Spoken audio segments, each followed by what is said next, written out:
On June 3rd, 2026, a group of the most powerful people in the American auto industry walked into the Oval Office. General Motors Chief Executive Officer Mary Barra, Ford's Andrew Frick, president of Ford Blue, top officials from the National Automobile Dealers Association and the Alliance for Automotive Innovation, the industry's main lobbying group, Penske Corporation's Roger Penske, and a Republican senator who used to be an auto dealer himself. They were there to talk about one thing: your right to repair your own vehicle. We know what they asked for because the next day, June 4th, 2026, the president said it out loud on camera during an unrelated event about coal power. He pivoted unprompted to the meeting. We had the auto industry in yesterday, he said. They don't want people to fix their car. And then, that's strange. I never heard of that. They have a thing. Nobody's allowed to fix their car. The President of the United States, describing a closed-door meeting, said the auto industry came to Washington to ask for legislation restricting people from fixing the vehicles they own. The automakers did not deny the meeting. Ford confirmed it happened, and that vehicle repair was discussed, then declined to say more. General Motors declined to comment. That is where this story starts. Not with a conspiracy theory, but with a confirmed meeting and an on-camera admission. The most valuable thing you own besides your home is being quietly redefined at the highest levels of government by the companies that built it. And the mechanism they are using is not force. It is legislation, specifically a bill engineered to look like it protects you while doing the opposite. This is how a right gets taken, not in the open, but in the fine print of a bill most people will never read. To understand the maneuver, you have to understand that there are two competing approaches to the right to repair in Washington, and the automakers are backing the one that sounds helpful and is not. The first is the Repair Act, the authentic version. Its core provision is the one that actually matters in a modern car: access to wireless telematics data. Because here's the technical reality: a car built today does not keep its diagnostic information in the car anymore. It streams that information wirelessly to the manufacturer. If independent mechanics cannot access that wireless data stream on equal terms with the dealer, then right to repair is a slogan with no engine behind it. The Repair Act, in its full form, would force that wireless access open.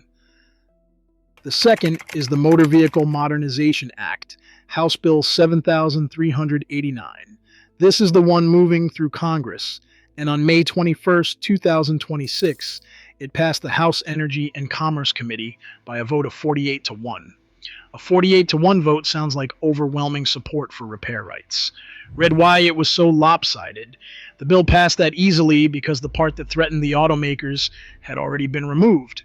The committee stripped out the wireless telematics provisions, the single most important piece, and narrowed the bill down to codifying a memorandum of understanding from 2014, an agreement about traditional plug-in repair information that has existed for over a decade.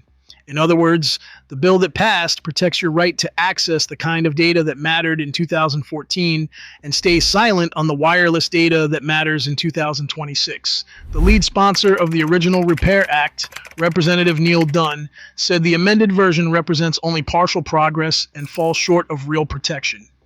This is the shell game.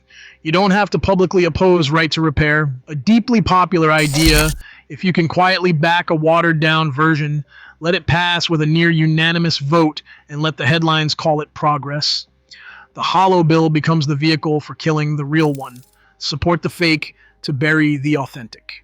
When pressed on why they won't open wireless access, the automakers fall back on a single word: cybersecurity. Opening telematics to independent shops, they argue, would create safety and security risks. A hacker could get in. A vehicle could be compromised. It sounds responsible. It does not survive contact with the evidence. When this same fight played out in Massachusetts, where voters passed a right to repair law expanding data access, the automakers went to court and argued the law would create dangerous security vulnerabilities. Under scrutiny, those safety claims largely collapsed. Security experts have repeatedly pointed out that vehicle vulnerabilities stem overwhelmingly from poor engineering decisions made at the factory, weak architecture, insecure design, not from giving a licensed mechanic access to diagnostic data. The cybersecurity argument describes a problem the manufacturer has created and then uses it as a reason to lock out competitors. But here's the part that exposes the argument completely. While automakers claim they must restrict telematics data to protect your privacy and security, several of them were simultaneously selling that exact data, your driving data, to brokers for profit.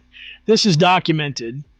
A 2024 New York Times investigation revealed that automakers were funneling driver behavior data, hard braking, acceleration, location, late-night trips, to data brokers including LexisNexis and Verisk. Those brokers packaged it into risk scores and sold it to insurance companies who used it to raise premiums. The Federal Trade Commission investigated General Motors and in its consent order banned the company from sharing connected vehicle data with consumer reporting agencies for 5 years. In May of 2026, California secured a $12.75 million settlement with General Motors and revealed the company had made roughly $20 million nationwide selling that data between 2020 and 2024. Read that contradiction slowly. The industry says independent mechanics cannot have your data because your data must be protected. The same industry was selling your data to insurance brokers without clear consent, and drivers flagged in those reports paid an estimated 12 to 21% more on their premiums, roughly $300 a year on a typical policy. They are not protecting your data. They are monopolizing it, blocking the mechanic who would use it to fix your car while selling it to the broker who uses it to raise your rates. The cybersecurity defense isn't a principle. It's a door locked for your mechanic, wide open for the buyer with a checkbook. So why fight this hard over a data stream? Because whoever controls the data controls the repair, and the repair is where the money is. Here's the architecture. Modern vehicles route diagnostic and repair functions through what is often called a secure gateway, a digital checkpoint between the car systems and anyone trying to work on it. Control that gateway, and you control who is allowed to perform repairs. The manufacturer holds the key. The dealer gets it by default. The independent shop has to ask, and increasingly pay, for access brand by brand. Stack that across every manufacturer, and the effect is a slow financial squeeze on independent repair. A local shop services every make that comes through the door. To keep doing that, it now needs paid access to each manufacturer's system. For a dealership backed by the manufacturer, that's nothing. For the independent on thin margins, every per brand fee is overhead that pushes it closer to dropping brands or closing, and every independent that closes funnels its former customers toward the one channel that always has the key, the dealership service department, the most expensive repair option there is. That's the prize. Independent shops have historically been the competitive check that keeps repair prices honest. Remove them, and the dealer network captures the work and sets the price with less and less competition to restrain it. The wireless data fight isn't really about data. It's about who gets paid to fix 200 million cars, and the automakers are fighting to make sure the answer is only them or whoever pays them for permission. The insurance pipeline already showed you the appetite. A company that will sell your braking data for 61 cents a car is a company that understands exactly how valuable the middle layer is. Repair is the same calculation at a far larger scale.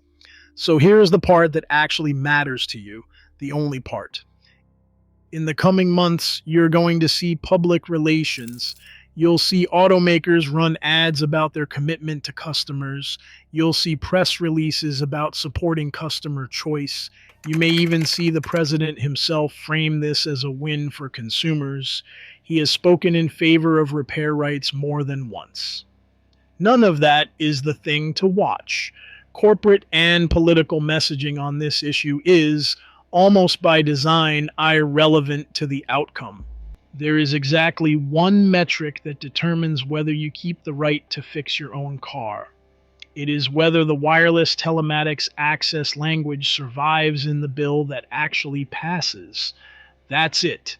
That's the whole test. A bill can be titled the Right to Repair Act. It can pass 48-1. It can be celebrated on the White House lawn.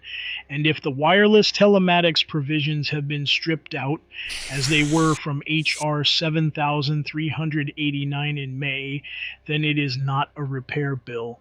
It is a monopoly bill wearing a repair bill's name. The title tells you nothing. The telematics language tells you everything. So when this comes up, and it will, as the bill moves toward a full vote and into the Senate, do not ask whether the headline says repair rights win. Ask one question. Did the wireless data access language stay in? If it did, you won something real. If it didn't, you watched a right get quietly converted into a revenue stream, no matter what the press release says.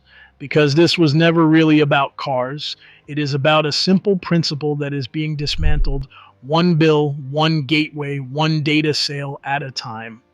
That when you buy a thing, you own it completely, including the right to understand it, to fix it, and to decide who touches it. That principle is on the table in Washington right now, and the people who want to take it came to ask for it in person. Watch what passes, not what they say, what passes.